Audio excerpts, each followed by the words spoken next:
Hey everybody. Okay, all I can say is help, help.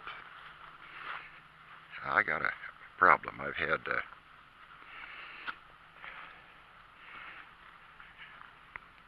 Chrysler outboards. I've had Johnson outboards. This is my first Yamaha. This is a Yamaha, I believe F40. I'll put the little picture in there. For 2 years, we bought this thing brand new 2 years ago.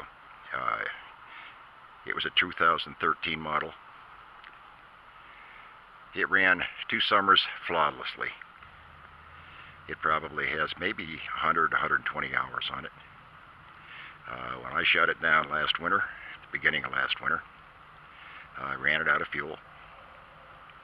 And I use a fuel additive. So the ethanol shouldn't be a real big problem. But when I went to start it up, I had no water coming out of the telltale, saying if the pump was working.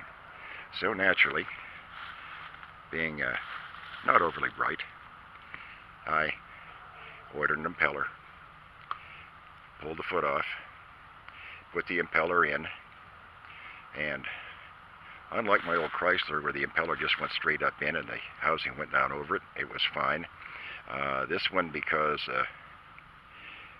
I guess the pump impeller may be a little smaller to fit in the area, so you have to rotate the housing counterclockwise to curve the impeller on the inside. Well, I turned it the wrong way, and I hooked water up to it, and I had a small telltale flow coming out of here, because the telltale, I followed the hose all the way through.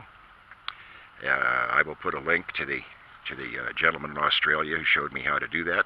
If you've got problems with an outboard, this man is outstanding. He's been trying to help me, taught me through this thing as well. The problems I'm having, I'll explain them.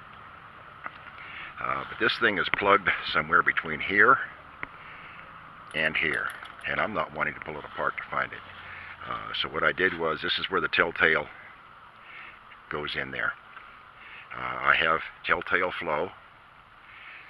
I don't believe it's overheating, because the only time that I had the overheating alarm go off was when I had the impeller in curved the wrong direction.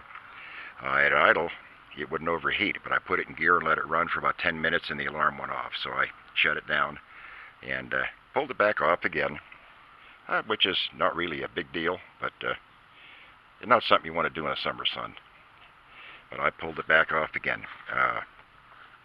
Rotated, went on YouTube, watched this gentleman do it, and found out that I had to curve the impeller the opposite direction. So I did that, and now I have plenty of water flow, as you can see in the video. I would like to pull the cap off of the thermostat, but I can't find the thermostat. The only thing I can see, the thermostat and all the pre-versions of this is right up in here. It's 2 bolts. Pull the cap out, save the gasket if you can. If not, replace it. You need to pull the thermostat, put it back in again to find out whether you're getting water up to the top end. I believe, on the pictures you might be able to see it, I think this is it right here, ascending unit. I believe the thermostat is behind this cap, which has 8 bolts in it and half the electronics for the motor on it. I'm not wanting to do that if I don't have to. It's not overheating because the alarm's not going off.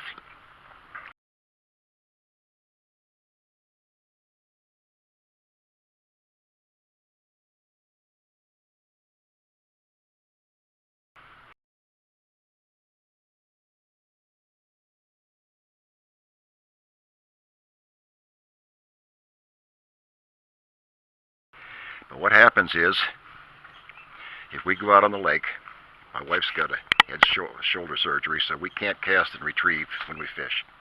We have to troll. It'll run for maybe 35 or 40 minutes at trolling speed, and it'll start to choke up and stall. I'll start it again, within 5 or 10 seconds, it'll choke up and stall. I do that 4 or 5 times, and then what happened was I get up in there and pump the bulb, and then it would run a little longer and stall. I pumped the bulb again, maybe 3 or 4 times, and finally it would start to run.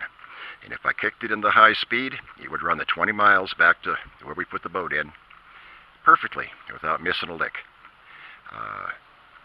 Now we've had the boat out there 3 or 4 times, and it's done that every time. I don't want to get stuck out on the lake because this is a pontoon boat, and 20 miles and me using that to get it back to the dock is a little bit more than I want. I have one other problem.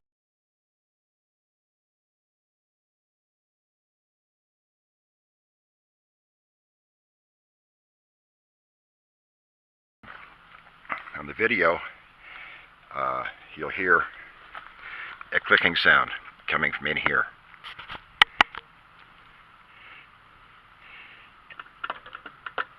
Now, there's a little bit of play. I've got it in gear right now, and there's a little bit of play in there. I don't know whether that's normal or not because I don't have an outboard to compare it to, and I don't remember from the other ones that I had. I don't remember seeing that. But in the video, you'll see me turn it, and you'll hear it clicking. Now, what I wondered was if when it's in the water with water pressure against it, whether it makes that clicking noise. So when it was running yesterday, I wrapped the rag around here and put pressure on it, and the clicking went away. I have no idea what it is. It doesn't jump out of gear. It goes in gear fine, forward and reverse. So I don't know whether, see if anybody thinks it might be the dog clutch or what's up in there, that there could be a problem with it that's making that clicking noise. And other than that, the gentleman in Australia told me to clean the jets in the carburetor. I did that this morning. I didn't find anything. They seemed to blow through just fine. What I did was I took the OEM fuel filter out of here, and I'm going to go climb up here. I'm going to shut you off just a second while I climb up on top of the boat, and then I'm going to show you what I did. Top of the boat. There's the top view of the motor. I'm going to open up here. It's a 12-gallon tank. What I did was, and I think I've got some still pictures on the video of that, put this filter in where I can see what's going on, and also a heck of a lot easier to change. I carry a spare filter with me.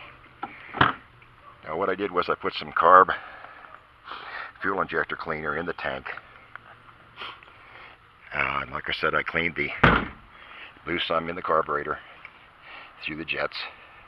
They seem to be clear. Why it will run fine at idle speed for 30, 35, 40 minutes, I don't know, and then start acting up. And then once you get it started up after the 4th or 5th time, it'll take off and run at full speed. I have no idea what the problem is. Hopefully somebody can help me out with the clicking noise, and it was definitely starving for fuel. Thanks for watching.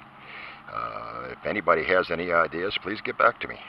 I would take this thing to a Yamaha service center, but that's 2.5 hours down a blacktop road over 2 mountains. I'm really not crazy about that idea either. I've had it over there one time for recall, and it's not something I want to do. In the first place, I don't feel like burning 30 or 40 gallons of gasoline. Thanks for watching. Bye.